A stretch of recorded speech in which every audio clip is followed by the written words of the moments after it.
Avec Jean-François, on va regarder ce qui se fait notamment en Europe. Bon, aujourd'hui, Jean-François, on a vu le plan de Québec, les scénarios. On parle d'un plateau autour du 18 avril, alors qu'en Europe, on est rendu un petit peu plus loin. Il y a certains pays, dont le Danemark, qui présentent leur plan de déconfinement. Oui, exact. Le Danemark a été un des premiers pays à prendre une pause. Le 11 mars dernier, toutes les écoles et tous les services essentiels ont été fermés. Et aujourd'hui, on vient d'annoncer que les écoliers allaient pouvoir retourner sur les bancs le 15 avril et que le retour au travail allait se faire de façon décalée. Or, la première ministre n'a pas expliqué ce que ça signifiait exactement et certaines restrictions vont demeurer plus longtemps.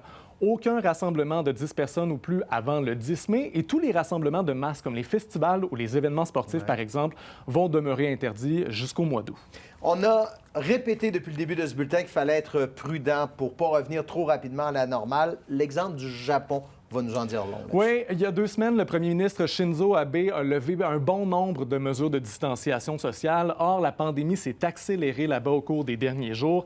Résultat, l'état d'urgence vient d'être décrété dans 7 préfectures, dont celle de Tokyo, où le nombre de cas a doublé depuis jeudi. Et ça laisse présager le pire pour le Japon parce que seulement 46 000 Japonais ont été testés pour une population totale de 126 millions d'habitants. Et en Europe, de retour en France notamment, où on est toujours dans la crise notamment, ce sera interdit de faire du jogging à Paris dans certaines heures. Là. Exact. Entre 10h et 19h, toute activité sportive individuelle est interdite dans les rues de Paris. Et le docteur Horacio Arruda a été questionné aujourd'hui en conférence de presse. Il a voulu nous rassurer. Il dit qu'il n'est pas question de restreindre ou d'interdire le jogging au Québec pour le moment. Donc, on va pouvoir continuer à aller courir.